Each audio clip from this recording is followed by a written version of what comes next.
Parmi ces films sur le thème de la guerre, Montagne et rivière témoin, dont la première est prévue le 15 août, est le premier documentaire panoramique à dépeindre la guerre difficile menée par le peuple chinois.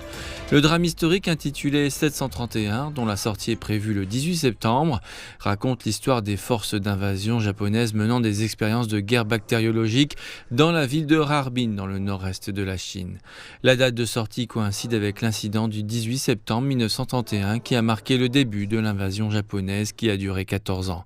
Dead to Rights, sorti le 25 juillet, a lui rapporté plus de 1,5 milliard de yuan, soit 214 millions de dollars. Le film se concentre sur les choix moraux des individus ordinaires en temps de guerre. Lorsque l'histoire du film s'est terminée et que nous sommes revenus à la réalité, en voyant la belle ville de Nanjing telle qu'elle est aujourd'hui, en étant témoin de son développement, j'ai ressenti que nous étions vraiment chanceux. C'est le moment qui m'a le plus ému vers la fin du film. En tant que personne originaire de Nanjing, le plus important est de se souvenir de l'histoire. Nous sommes également originaires de Nanjing. Nos manuels scolaires nous ont enseigné cette partie de l'histoire. En voyant autant d'images réelles, en tant que natifs de Nanjing, nous avons ressenti une profonde tristesse. Ce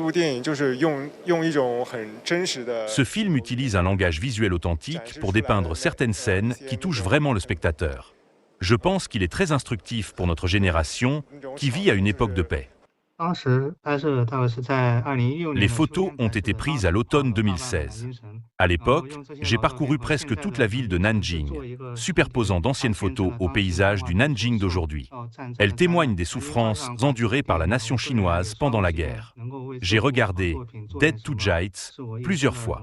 Contribuer à une œuvre aussi formidable est l'honneur de ma vie. Que les spectateurs sortent du cinéma après le film et voient les lumières briller dans d'innombrables maisons, c'est ce que nous souhaitions vraiment exprimer. Nous espérons que tout le monde se souviendra de l'histoire et s'efforcera de créer une Chine encore plus brillante pour les générations futures.